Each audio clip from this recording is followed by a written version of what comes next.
Bienvenue sur La Capsule, le podcast de la Métal Mission, avec comme premier épisode aujourd'hui, métalleux et chrétien, mais qui suis-je? En fin de compte, ce podcast est vraiment dédié à une réflexion toute personnelle que j'ai eue, donc je vous fais part, parce que finalement, je ne suis pas le seul à avoir cette réflexion-là. Plusieurs dans la Métal Mission ont eu cette réflexion-là, d'autres, c'est une réflexion qui est un petit peu en cours, mais c'est également la réflexion qu'on a eue de certaines personnes qui viennent à notre rencontre et qui nous parlent un petit peu de cette réflexion qu'ils ont.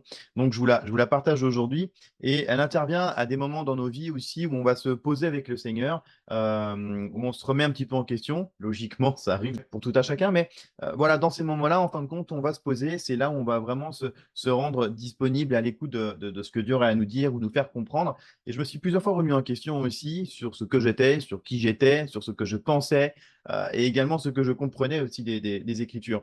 Et maintenant, parfois, à changer aussi de position. Donc voilà. Et en tant que métalleux aussi, je me suis remis en question plusieurs fois. Et cette position qui, pour un bon nombre de chrétiens, présente une ambivalence certaine. Est-ce qu'il y a une compatibilité, une possibilité d'être métalleux et chrétien? Alors, ce n'est pas l'objet du podcast d'aujourd'hui, mais il y a cette question comme ça qui existe toujours dans la tête d'un bon nombre, qu'il soit métalleux ou non d'ailleurs. Donc, cette réflexion, en fin de compte, a fini par exploser dans ma tête cet été, un petit peu avant le motocultor, lorsqu'un frère d'une église de Bretagne s'est connecté sur notre site internet et donc a vu un choix à faire, une sélection à faire pour pouvoir découvrir le contenu qu'il y avait en fonction de deux encarts qui sont à cliquer. Alors ceux qui ont déjà été sur notre site internet, vous voyez bien de quoi je veux parler. Et il a été interloqué un petit peu par ce choix qu'il y avait à faire entre cliquer sur je suis chrétien et cliquer sur je suis un metalhead. Voilà, qui pouvait mener à différents contenus en fonction de là où on allait cliquer. Mais il s'est dit choqué parce que pour lui, ça sous-entendait qu'on pouvait appartenir aux deux côtés sans aucune distinction et que les deux, finalement, avaient la même importance. Et par extension, on pourrait aussi sous-entendre avec ça que l'un peut prendre le dessus sur l'autre, mais dans ce cas-là, lequel? Alors, je vais expliquer la raison toute simple de pourquoi il y a ce choix à faire. Alors, petit détail, ce choix-là bientôt ne sera plus à faire puisque le site va être un petit peu modifié, va être un petit peu changé d'ici les mois à venir. Donc, ce choix n'existera plus, il n'y aura plus besoin de cliquer sur différents onglets pour avoir le contenu qui est associé derrière. Voilà, petit aparté.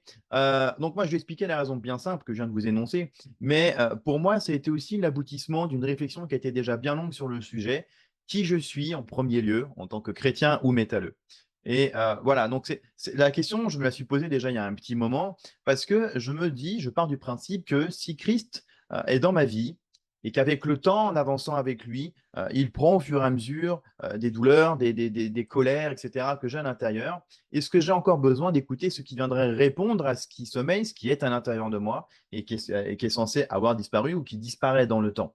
Alors pourquoi je fais cette interrogation-là, dans le sens où qu'est-ce qui viendrait répondre à ce que j'ai à l'intérieur, dans ce que j'écoute? Simplement parce que pour beaucoup de métalleux, on va écouter des styles de musique différents en fonction des émotions que nous avons aussi. À l'instant T, pourquoi je vais écouter tel style? Parce que ce style va venir en réponse à ce qu'il y a à l'intérieur, à l'instant T, comme émotion, comme sentiment. Et donc, on peut sous-entendre aussi que une violence musicale, bien que la violence musicale ou la musique dite extrême n'est pas représentative de l'ensemble du milieu métal, mais cette violence musicale pourrait venir répondre à une violence intérieure.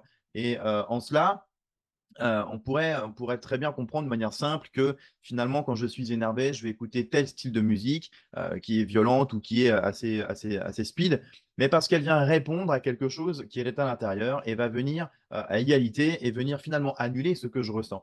Au même titre que lorsque je prenais la route pour partir en vacances ou en week-end, j'écoutais des musiques un peu plus enjouées, un peu plus cool. J'écoutais peut-être du heavy, du glam, des trucs un peu plus sympas, un peu plus rigolos parce que ça devait suivre les émotions que j'avais sur l'instant. Et voilà, et dans d'autres situations, on va aussi écouter, et ça ne concerne pas que le métal, mais des styles de musique qui vont être en fonction de l'émotion que je ressens à l'instant T. Donc, il y a des émotions que je peux revivre de négatives et elles vont être représentatives, en fin de compte, de tout un tas de choses dans mon histoire. Donc, ça va être peut-être des injustices que j'ai subies, que j'ai vécues, du rejet, des abus dont j'aurais pu être victime, du harcèlement que j'ai subi, de la mise à l'écart, du jugement, qu'il soit familial, professionnel ou dans le cadre même de l'Église, des difficultés de vie que j'ai, etc. Il y a plusieurs styles de musique qui vont concerner tous ces sujets-là, des paroles qui vont parler de tout ça, et moi, je vais m'y retrouver. quelque part. Je vais m'y retrouver et retrouver dans ce milieu-là aussi du métal des gens qui ont ce partage, cette souffrance commune. Alors, je ne dis pas que tous les métalleux sont en souffrance, attention, je mets un cadre quand même, mais ce milieu-là va représenter un petit peu quelque part tous les gens qui me comprennent, qui me ressemblent, qui ne me jugent pas et qui pour moi sont une famille parce que quel que soit l'endroit où je me retrouverai au milieu de métalleux à travers le globe, il y aura toujours un noyau qui fera que je serai accepté dans telle et telle partie du monde dans le milieu métal de la même manière que je le suis chez moi. Donc, c'est un truc qui nous rassemble un petit peu à travers le monde. Et heureusement que pendant une période de ma vie, j'avais des gens de ce milieu-là qui étaient là où personne d'autre me tendait la main dans ce que je traversais. Bref, avec cette question, je me suis aperçu que finalement, ça faisait déjà un petit moment. Donc, la question euh, où j'en suis moi, qui je suis entre le métalleux et le chrétien, mais ça faisait déjà un moment du coup qu'en avançant, j'écoutais d'autres styles de musique qui n'avaient pas forcément de rapport avec le métal et c'était pas forcément conscient, mais qui venaient répondre à quelque chose de nouveau pour moi. Et donc je me disais, bah, c'est un peu antinomique quand je m'en suis aperçu parce que finalement, à un moment donné, je me dis, mais j'écoutais pas ce genre de musique-là il y a quelque temps encore, d'où ça sort. Et en tant que musicien, c'est vrai que j'ai tendance à m'intéresser à d'autres trucs, euh, mais mais voilà, c'était un comble pour moi parce que de base, je suis grand fan de Brutal Death et de Deathcore, donc des musiques qui sont quand même très violentes. Mais j'ai grandi aussi dans une violence que j'avais à l'intérieur. Et cette musique-là venait répondre à quelque chose qui sommeillait, en fait, qui était enfoui. Donc voilà. Et en avançant, j'ai compris que, et comme ça a été le cas pour certains dans la mission et pour d'autres qui nous interpellent à ce sujet, euh, finalement, je voyais plus l'intérêt ni la nécessité de vouloir conserver à tout prix tout ce qui me caractérisait en tant que métalleux. Je voyais au contraire dans cette attitude quelque part une volonté d'affirmer qui j'étais pour les autres, ou du moins ce que je pensais être. Et là, il y a cette référence de l'homme nouveau qui me vient en tête de 2 Corinthiens 5, 17. Voici, toutes choses sont devenues nouvelles, etc. Alors, ça n'annule pas tout ce que j'ai été, hein, qu'on soit bien d'accord. Le fait de se convertir, c'est pas on efface tout ce qu'il y avait avant et puis voilà, on ne prend pas en considération qui tu as été. Je trouve que c'est une belle erreur parce que qui j'ai été constitue le gars qui est à l'instant T à se convertir. Donc, ça n'efface pas mon histoire. C'est juste que je prends un nouveau départ avec une autre conception des choses, une autre façon d'avancer, et puis pas seul cette fois. Et bon, bref, passons, mais moi, ce truc-là m'est venu en tête, en fin de compte, l'homme nouveau, et je me bataillais dans ma tête avec cette image. Et une question s'est alors posée encore en moi. Si je clame haut et fort que je suis chrétien et que Jésus est mon sauveur et mon Seigneur, est-ce que c'est en son honneur que je vais finalement chercher à conserver, à cultiver ma coupe de cheveux, ma couleur de cheveux? Bon, moi, clairement, c'est mort. Mais vous voyez, dans une manière générale, comment on peut réagir. Voilà, de conserver mon style vestimentaire, mon maquillage, mes piercings, mes tatouages. Ouais, les tatouages, on ne peut pas faire grand-chose, hein, je dis, voilà, mais est-ce que ça va être en l'honneur de Christ que je vais tout arborer, tout montrer, ou est-ce que c'est quelque part à mon propre compte parce que j'ai encore quelque chose qui me tient rattaché à ce point-là? Qu'est-ce que je suis en train de cultiver et de témoigner en priorité? Est-ce que c'était le fait d'être métalleux, mais aussi chrétien, ou le fait d'être chrétien, et aussi métalleux. Alors vous allez me dire, ça veut dire la même chose, mais en fonction de comment je le formule dans ma phrase, eh ben, inconsciemment, ça inclut d'autres choses. On va le voir aussi avec ce que je vais poster et ce que j'ai posté sur les réseaux sociaux pendant longtemps. Euh, si je m'estime plus métalleux que chrétien ou que sans le vouloir, c'est ce qui ressort le plus, forcément, je vais publier des choses qui seront plus en relation avec ce qui m'attire et ce qui me prend en premier lieu que si je disais que j'étais chrétien et que je publiais d'abord ce qui me caractérise en tant que chrétien avant de penser au fait que je sois métalleux. Alors oui, je peux concilier les deux, c'est pas le problème, mais quelle est la part qui va me prendre le plus de temps et sur laquelle je vais me plus le pencher et qu'est-ce qui doit exister et qui me caractérise aux yeux des autres en premier lieu. Alors, il est vrai que ces questions que je me suis posées peuvent avoir un arrière-goût un peu moralisateur, mais je rappelle que c'est une réflexion personnelle que j'ai eue et que certains d'entre vous ont aussi. Donc, il est intéressant de pouvoir, en tout cas, se pencher sur le sujet et voir jusqu'où ça peut nous amener. Et voilà, euh, j'aurais le réflexe de dire que j'appartiens à Dieu dans tout ça et que je suis membre de son royaume, que je suis un de ses enfants, et je dirais vrai. Mais si je veux absolument défendre le fait que je suis de tel ou de tel style, que je m'habille de telle manière et que je défende en fait tout ce qui me tient attaché à ce milieu-là, et en voulant quelque part, d'une certaine manière, montrer tout ce que j'ai été, mais affirmer en même temps tout ce que je suis aujourd'hui, il y a à mon sens un souci un peu plus profond, c'est celui de mon identité. Alors oui, mon identité, elle est en Christ. Ça, on l'a tous intégré, je l'ai intégré, on l'a tous appris. Mais est-ce que je vais le dire comme une phrase réflexe, un petit peu comme une phrase avec une bonne conscience évangélique ou voire limite conditionnée par la manière dont j'ai été amené à Christ? Ou est-ce que j'ai réellement pris l'importance de ce que ça implique sur ma vie et sur mes actions et donc sur le fait d'être potentiellement duplicable? Effectivement, si je veux dupliquer le comportement de quelqu'un, je vais dupliquer quelqu'un en qui je peux me transposer, quelqu'un en qui je peux me voir plus tard. Euh, et donc, pour ça, je vais prendre quelqu'un qui me donne des exemples de vie, des exemples sur le plan spirituel et humain, et je vais les viser, je vais viser à atteindre leur façon de fonctionner, pas pour devenir eux, mais de fonctionner comme eux. Un peu comme Paul a été le mentor de plusieurs, et ben voilà, c'est un peu le même principe. Je ne vais pas aller voir un thérapeute de couple si le thérapeute en question est en instance de divorce. Je ne vais pas aller voir mon médecin si à chaque fois que je vais le voir, il est en permanence malade lui-même. C'est qu'il y a un souci dans la manière qu'ils ont d'accompagner. Je n'ai pas envie de les prendre en exemple. Donc voilà, c'est un peu ce sentiment-là, en fin de compte, que j'ai eu sur mon identité, ce que je voulais devenir euh, au nom de Dieu et comment le suivre correctement. Alors, je ne dis pas qu'on ne suit pas correctement en étant métalleux, mais ce que je veux dire, c'est que comment je me transposais plus tard, comment je me voyais plus tard. On peut avoir une double nationalité ici-bas, donc être franco-belge, franco-allemand, franco ce qu'on veut. Je peux avoir deux nationalités, mais je ne peux pas avoir deux familles de sang. Euh, j'ai mon sang humain, évidemment, de mes parents biologiques, et j'ai un sang spirituel. Et le sang spirituel, c'est Christ, Christ qui me lave de mes péchés par le sang qu'il a versé. Et donc, du coup, j'ai choisi d'être dans le sang de Christ spirituellement. Et donc, ça veut dire que je ne peux pas être des deux côtés en même temps. Il y a forcément un des deux côtés qui prend le dessus sur l'autre. Mais au point où j'en étais dans ma réflexion, c'était lequel des deux est le plus fort, lequel des deux prend le plus de place et auquel des deux je suis le plus sensible et que je mets le plus en avant dans ma vie. Est-ce que je serais capable finalement d'abandonner le métal si Dieu me le demandait? Waouh! Et ça, c'est une question qui fait flipper. C'est une question qu'on redoute même que Dieu nous pose ou qu'on nous pose parce que on va forcément avoir une phrase réflexe du type voilà, pour Dieu, je ferai tout, oui, je lui obéirai, oui, c'est normal que. Mais dans la réalité des faits, c'est une autre histoire. Et je l'ai vécu. Mais ça me rappelle une prédication sur l'écoute de Dieu. Voilà, parfois, on veut vraiment l'écouter, on veut vraiment lui obéir avec une vraie volonté, il y a un vrai désir qu'on a dans le cœur. Mais dans la réalisation des choses, c'est plutôt mon cœur charnel qui prend le relais. Et on va voir un exemple aussi dans Jérémie 42, verset 20-21, où justement, le peuple avait envoyé le prophète pour parler à Dieu en leur nom et qu'ils reviennent euh, avec ce que Dieu leur avait à leur dire en fin de compte. Et le prophète leur dit, mais je vous ai dit ce qu'il attend de vous et ce qu'il veut, mais vous ne le faites pas. Et là, on peut se demander, mais pourquoi ils n'écoutent pas? C'est si simple, c'est eux qui l'ont même envoyé. Donc, bah, en fin de compte, pour les mêmes raisons que nous ne va pas écouter lorsqu'il nous parle. Et on en a un exemple un petit peu plus loin dans Jérémie 44, cette fois, au verset 16 et 17, où c'est carrément le peuple qui dit, nous refusons d'écouter tout ce que tu nous dis au nom de l'Éternel, nous ferons plutôt selon ce que nous avons décidé. Et en fait, elle est là, la vraie raison, c'est qu'ils ont préféré faire ce qui leur plaisait, parce que Dieu leur demandait d'agir à l'inverse de ce à quoi ils étaient habitués, rattachés. Et combien de fois, inconsciemment, nous réagissons exactement de la même manière, parce que l'attachement qu'on a sur certaines choses est beaucoup trop fort et nous embarque émotionnellement beaucoup trop loin et on a du mal à le lâcher, à lâcher prise. Combien de fois, pour pas souffrir, on va même fermer les yeux sur certaines choses ou ne pas en écouter d'autres et refuser même de se remettre en question ou de se poser même la question. Parce qu'il y a des choses qu'on n'a pas envie de voir changer parce que c'est comme ça que c'est depuis des années.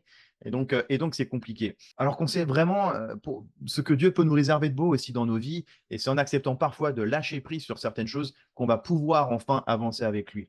Il faut être honnête, ça fait mal, ça fait peur et c'est forcément désagréable pour beaucoup de choses. Et des fois, on n'a même aucune idée de ce qu'on va gagner derrière, voire même on va se demander si on ne va pas y perdre au change. C'est un peu comme l'homme riche qui vient demander à Jésus, mais j'ai tout fait bien, mais qu'est-ce qui me manque pour aller plus loin quelque part? Je paraphrase, hein. Et Jésus va lui faire comprendre que bah, justement, pour avancer plus loin et obtenir ce qui lui manque, il va falloir qu'il lâche ce qui le qualifie. Et ce qui le qualifie, cet homme-là, c'est sa fortune.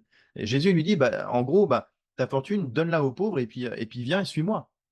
Mais cet homme-là, on lui demandait d'agir différemment que ce qu'il a toujours fait. Il est connu pour avoir ses richesses. Il dit qu'il a fait l'aumône, etc. Mais il y a une vie qui est dans l'aisance aussi, quelque part, et une manière qu'il avait de se complaire dans ce qu'il vivait. Et donc, si Dieu me pose la même question, est-ce que tu es prêt à lâcher ce truc-là pour avancer avec moi pleinement? Mon réflexe sera de dire oui, je veux bien le faire. Mais dans la réalisation, je serais comme ce jeune homme. Je partirais tout triste parce que quelque part, j'aurais l'impression qu'on me retire ce qui me qualifie et ce qui fait mon identité quelque part. On voit cet exemple-là du jeune homme riche dans Marc 10, versets 17 à 31. Et c'est vrai que cette histoire peut paraître démoralisante, mais finalement, quand on la lit, on voit qu'il y a une belle note d'espoir. Je vous invite à le lire vraiment. Alors, est-ce que je serais prêt, moi, à être vu sans mes vêtements, à ne plus arborer mon style dans la rue, ou là où je vais? Est-ce que je serais prêt vraiment à abandonner ce qui me caractérise humainement pour Christ, si je le considère vraiment comme Seigneur de ma vie? En fait, c'est la question que je me suis posée lors de mon retour à Christ et c'est une question qui a été lourde parce que, avec énormément de regrets, je l'admets, j'ai décidé, en tout cas à l'époque, de m'éloigner de ce milieu et de l'abandonner au profit de mon rapprochement avec Dieu. Et, euh, et c'est ici le réflexe que vont avoir beaucoup de métalleux, c'est cette question qu'on se pose, est-ce que je dois tout abandonner de ce qui me caractérise dans ce milieu-là pour avancer avec Dieu? Et il y a aussi beaucoup de chrétiens, malheureusement, qui vont avoir cette attitude de nous dire, enfin, ce réflexe de nous dire, voilà, c'est la bonne attitude à prendre, il faut faire ça, ouais, il faut tout abandonner pour Dieu. Alors, j'aurais pas forcément cette approche-là, c'est pas le sujet. Mais du coup, moi, en tout cas, c'est à ce moment-là que quand je me suis posé ces questions-là que j'ai rencontré les métamissions sur le terrain. Quand je les ai rencontrés en 2018 et que je les ai intégrés, moi, ça faisait déjà plus de 7 ans que je travaillais sur le festival, sur le Hellfest, et je tenais un stand avec des amis dans le market. Donc, quand je les ai rencontrés en 2018, c'était la première année où je venais en tant que festivalier lambda comme tout le monde. Et voilà, ça a été un choc pour moi aussi de les découvrir. Parce que pour moi, c'était pas logique que des chrétiens viennent dans ce milieu-là et puis que ça se passe bien et qu'il y ait un imbriquement possible. Donc, ça a été compliqué pour moi. Mais Dieu m'a fait comprendre qu'il m'utiliserait aussi dans ce milieu pendant un temps, mais qu'il attendait d'abord que je lâche prise sur ce qui me qualifiait depuis toujours. Moi, je suis né dans ce milieu-là. Ma maman écoutait déjà cette musique-là quand j'étais petit. Donc, moi, j'ai grandi dedans. Donc, forcément, pour moi, abandonner le métal à ce moment-là, quand je me suis posé la question, c'était abandonner mon identité, perdre mon identité pour retrouver quelque chose que j'ignorais derrière. Perdre tout ce qui m'a toujours tenu debout, c'était un combat pour moi, vraiment. Ça a été dur. Mais j'avais quand même décidé à cette époque-là d'abandonner le métal. Dans ma tête, en tout cas, c'était ce que j'avais en tête, d'abandonner ce qui me caractérisait parce que je voulais justement que ce qui me caractérise en premier lieu, c'était d'être chrétien avant toute autre chose. C'est cette année-là aussi où j'ai intégré mon église, d'ailleurs, quand je suis revenu à Christ. Donc voilà, la vérité, c'est que c'est plus facile à dire qu'à faire et que, très clairement, je le reconnais. Euh, ma, mais voilà, pendant une longue période, moi, je cultivais encore mon look métal. Voilà, quand au début où j'étais dans la Metal Mission. Et voilà, il fallait que je sois vu avec mon perfecto, mes chaînes, mes trucs, mes suites, mes tatouages tout apparents. Enfin, il fallait que je montre ce truc-là. Et j'avais du mal à comprendre que, bah, en fait, je suis plus ce gars-là. Enfin, pas comme ça, en tout cas. Et c'est pas ce que Christ attend de moi, que je montre que je sois métalleux d'abord, avant de montrer que je suis un de ses enfants.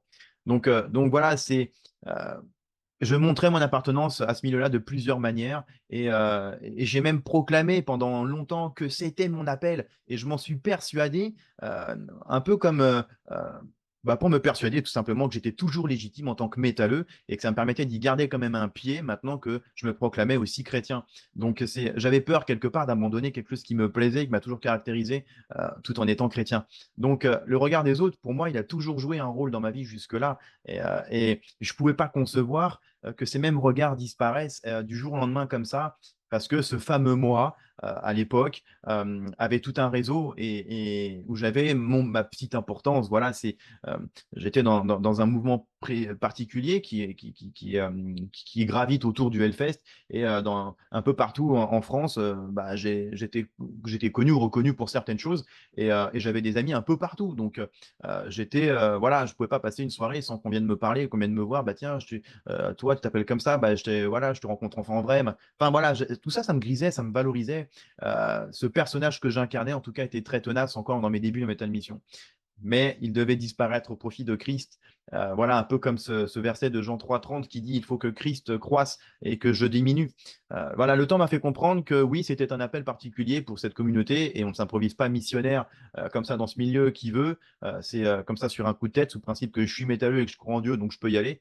On a quand même une ligne de conduite dans Metal Mission. Il faut quand même appartenir à une assemblée parce qu'on part du principe et bibliquement parlant, c'est comme ça que ça se passe aussi. Une église doit être missionnelle et on voit c'est missionnaire, et donc les soutiens en prière, les soutiens de différentes manières, et c'est le même principe qu'on applique dans la Metal Mission. Donc voilà, mais en tout cas, j'avais bien compris au bout d'un moment que à 50 ans, je serais plus sous une tente au Hellfest à évangéliser dans la poussière, sous la pluie, dans l'inconfort, dans le bruit permanent, dans le manque de sommeil et tout ça. Et que oui, ce serait un ministère ponctuel quelque part, mais comme un pied à l'étrier pour quelque chose d'autre, une première marche vers autre chose qui se dessine pour moi. On verra ce que Dieu met en place pour moi, mais la question qui plane dans ma tête, c'est est-ce que j'ai vraiment besoin de cultiver tout ce que je suis de métalleux, si je considère que Jésus est tout pour moi? Est-ce que j'ai vraiment besoin de cultiver le côté sombre si la Bible me dit être un enfant de lumière? Et, et voilà, est-ce que c'est utile finalement de venir à l'église avec mon look? Alors, je l'ai fait plus d'une fois, hein, je voulais casser un peu du chrétien avec verset à la pluie. Est-ce que je vais venir à l'église avec mon look pour l'affirmer, voilà, comme pour l'imposer sous prétexte que il faut faire preuve d'amour et de tolérance envers les métalleux et donc les gens que je représente, comme Jésus l'aurait fait avec les publicains et les prostituées, sans penser que dans cet acte-là, je suis peut-être en train de blesser mon frère et ma sœur parce qu'il n'a pas cette même sensibilité-là. Donc là, je renvoie à une lecture de Romains 14, dont le sujet est un peu précis, mais qu'on peut transposer sur différentes choses dans nos vies. Le style de musique et le métal peut en faire partie. Donc, je pousse ma réflexion personnelle encore plus loin à me demander l'utilité finalement de propager le côté sombre, donc de tout ce qui est crâne, le style gothique ou black metal, le corpse paint, et puis quelque part une appropriation de l'imagerie du métal séculier en mélangeant une imagerie chrétienne pour justifier de métal chrétien. Si le métal chrétien s'appelle le white metal, pourquoi conserver du coup tout l'univers graphique sombre qui est déjà dans le métal séculier, en reprenant les mêmes codes pour ceux qui font partie des groupes de métal chrétien? Donc, j'ai les éléments de réponse, évidemment, mais c'est tout ce chemin que j'ai dû faire dans ma tête à me dire, est-ce qu'il y a vraiment une utilité derrière? Et quel est le témoignage que pour les frères et sœurs autour de moi qui vont être moins sensibles ou moins affermis? Encore une fois, on revient sur Romains 14. Voilà, est-ce que pour moi, est-ce que tout ça, ça ne va pas décrédibiliser une partie de l'évangile dont je suis le porteur pour mon interlocuteur? Voilà, on a tous cette sensibilité différente face à différents événements de nos vies. Nous le sommes, nous, pour les métalleux, parce que nous venons de ce milieu-là et que nous avons une affection pour ce milieu. Mais nous sommes aussi sensibles dans la logique envers les chrétiens qui ont aussi un autre bagage, peut-être plus réservé que le mien, et que notre rôle en tant que représentant de la communauté métalleuse et chrétienne va les interroger. Comment ils vont le prendre, comment ils vont comprendre aussi quand on leur impose un look ou quand on leur impose un discours ou un style de musique, comment ils vont le prendre ces gens-là, et on a le droit de se poser la question et de se mettre à leur place aussi. Parce qu'il me semble que nous devons être sensibles envers tous, comme Paul s'est fait tout à tous pour évangéliser et gagner un grand nombre. Eh ben nous devons aussi nous faire tout à tous auprès de nos frères et sœurs en Christ pour les gagner, pas cette fois leur âme, mais pour gagner leur sensibilité ou gagner un petit peu le dialogue aussi avec eux, et sans faire de distinction auprès d'eux. Et s'ils sont d'accord ou pas avec notre approche, c'est pas forcément la problématique, mais je pense qu'à mon avis, dans ces conditions-là, il y a une règle à respecter, c'est celle de l'équilibre et de la sagesse. Et personnellement, en tout cas, j'ai pris la décision de ne plus me soucier de mon apparence. Alors non pas que je quitte le milieu métal ou que je me m'identifie plus en tant que métalleux, pas du tout. C'est pas le cas du tout. Mais simplement, pour moi, l'important est ailleurs maintenant. L'important, c'est le message que je veux véhiculer et la vie que le Père aussi m'a donnée et que je dois transmettre. Et pour cela, je dois prendre en considération comment l'autre va me percevoir, parce qu'en fonction de cela, il va me laisser lui parler ou pas et sera sensible ou pas aux paroles que je vais lui donner. Donc, c'est un exemple qui me frappe parce que si je compte déménager demain, arriver dans une nouvelle ville, arriver dans un nouveau quartier, qu'est-ce que je veux transmettre aux voisins qui vont me voir arriver pendant mon déménagement? Est-ce que c'est le fait que je sois métalleux par mon look, etc., sachant très bien que des gens vont avoir des préjugés là-dessus, sans forcément être chrétien, il n'y a pas besoin, et puis que ça va en rebuter quelques-uns auprès de mes voisins, ou est-ce que je veux que les gens voient un gars ordinaire, lambda, à qui ils se voient parler, avec qui ils se projettent en discussion, etc., parce que je viens d'arriver, ils voudront me connaître, etc. Bref, avoir une discussion humaine, ordinaire, entre voisins, et avec qui je pourrais peut-être faire une évangélisation relationnelle dans le temps et qui puissent découvrir au fur et à mesure, déjà que je suis chrétien, et puis peut-être aussi que je suis métalleux. Alors ça se verra très vite, mais il y a des choses que je ne peux pas cacher sur moi. Mais voilà, quel est vraiment ce que je veux transmettre autour de moi et quel est l'impact que ça va avoir aussi. Quel est le message que je veux vraiment véhiculer finalement? Est-ce que c'est celui qui dit acceptez-moi en tant que métalleux et faites preuve de tolérance?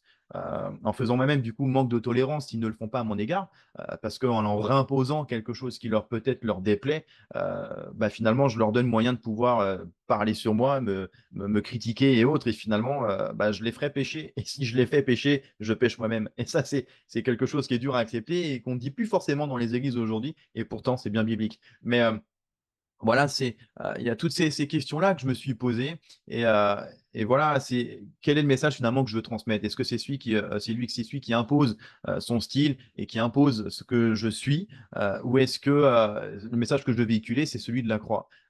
Celui d'être perçu aussi comme un homme à qui on peut parler, à qui on peut discuter, qui a peut-être donné une petite lueur d'espoir lorsqu'il y a une difficulté de vie à droite, à gauche, mais en tout cas être un gars qui peut marquer une différence en tant qu'enfant de Dieu auprès de ceux qui doivent entendre parler de Christ ou qui veulent en entendre parler, et qui viendront vers moi pour ça.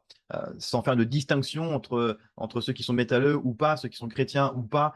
Voilà, qu'est-ce que je veux transmettre en premier lieu? Alors, ce podcast peut être dur pour certains, en pensant peut-être que c'est un peu moralisateur et qu'il y a peut-être ce côté un petit peu abrupt et finalement, il est en train de nous dire qu'on ne peut pas être métalleux et chrétien, mais c'est pas ce que je dis du tout. C'est juste que c'est une réflexion qui est personnelle, et qui ça a été un chemin, un aboutissement maintenant pour moi. Et c'est peut-être aussi la question que beaucoup d'entre vous se posent, où j'en suis dans tout ça. Alors oui, c'est pas le sujet du podcast, mais oui, on peut imbriquer le métal et la foi. Mais comme je le dis souvent, il y a un mais, de le faire avec intelligence, de le faire avec discernement, de le faire avec sagesse, de voir ce qu'on cautionne aussi dans nos vies, et puis de voir l'utilité que ça peut avoir derrière, parce que il me semble qu'en tant que chrétien, on est tous appelés à parler de celui qui nous a sauvés, et de transmettre son message, de transmettre cette espérance, et puis que les gens découvrent la vie, la vraie. Et donc, du coup, est-ce que je vais donner envie aux gens de parler avec moi si je cultive un truc qui va forcément les rebuter? Alors, s'il y en a que ça ne rebute pas, c'est pas grave, c'est pas le souci. Mais si dans les églises où je vais, je sais que mon look va déranger, est-ce que c'est vraiment utile que je leur impose? Puisque du coup, c'est contre-productif. Et dans ces cas-là, je suis dans l'irrespect de mes frères et sœurs. Même si j'attends d'eux qu'ils me respectent. Et c'est là un peu toute l'ambivalence qu'il peut y avoir dans cette réflexion-là. Parce que je pense qu'à un moment donné, on doit tous se poser cette question aussi avec sincérité, parce qu'elle répond quelque part à une question qui est essentielle, je trouve, voire même presque existentielle. Qui suis-je vraiment? Est-ce que le métal, pour moi, prend tellement le dessus et prend tellement beaucoup de choses que finalement, c'est ce qui est en avant, c'est ce qui est en premier? Et puis, oui, après, je parle de ma foi et je parle de Christ. Ou est-ce que c'est l'inverse? Est-ce que, oui, je suis métalleux, j'ai grandi là-dedans, ou je suis dedans depuis tant d'années, ou je suis membre actif parce que je suis musicien ou autre ou machin, mais j'oublie surtout pas que je suis chrétien avant tout. Voilà, il y a une différence en fait entre les deux attitudes, et c'est celle-là sur laquelle je me suis posé des questions. Qui suis-je vraiment? Eh ben, en fait, je m'estime chrétien et métalleux, et pas l'inverse. Et ça peut paraître bête, mais la construction de la phrase va m'orienter différemment en fin de compte quelque part. Et moi, c'est vraiment cette réflexion-là où je me suis dit, il faut regarder à Christ et accepter d'avancer sans avoir peur, parce que ma réelle identité, elle est en lui, pas dans ce que les gens disent de moi ou ce que les gens penseraient de moi, ni dans ce que j'attends d'eux comme attitude à mon égard, parce que si je réagis comme ça, je serai toujours déçu d'une manière ou d'une autre par l'homme et blessé, mais ce ne sera pas le cas par Dieu. Même si des fois j'ai du mal à accepter qu'il mette du temps à répondre, mais si je le laisse prendre les rênes de ma vie, et que je fais preuve de patience et de persévérance aussi dans ce que je traverse avec lui, je sais que j'en serai toujours au bénéfice. Donc voilà, j'ai cette notion-là aussi dans Romains 5, versets 1 à 11, que je vous invite aussi à lire. En tout cas, voilà, c'était la réflexion que je me faisais, et je ne donne pas de réponse parce que les réponses que j'ai reçues sont bonnes pour moi, au temps où je les ai comprises, et certains d'entre vous peut-être se sont déjà posé la question, ne se la posent pas encore, mais pour moi, c'est une réflexion qui vous appartient, dont les réponses vous appartiendront à vous, parce que c'est dans votre relation avec Dieu aussi que vous aurez vos réponses, et vous aurez vos réponses en temps voulu. Et donc voilà, il y a des gens pour qui la question ne se pose presque pas après leur conversion. Je connais quelqu'un qui fait partie de cette mission. D'ailleurs, au moment de sa conversion, ça a été, voilà, ça a été terminé. Et puis pour d'autres, ça a été autrement. Ils ont arrêté le métal séculier, écoutent que du métal chrétien.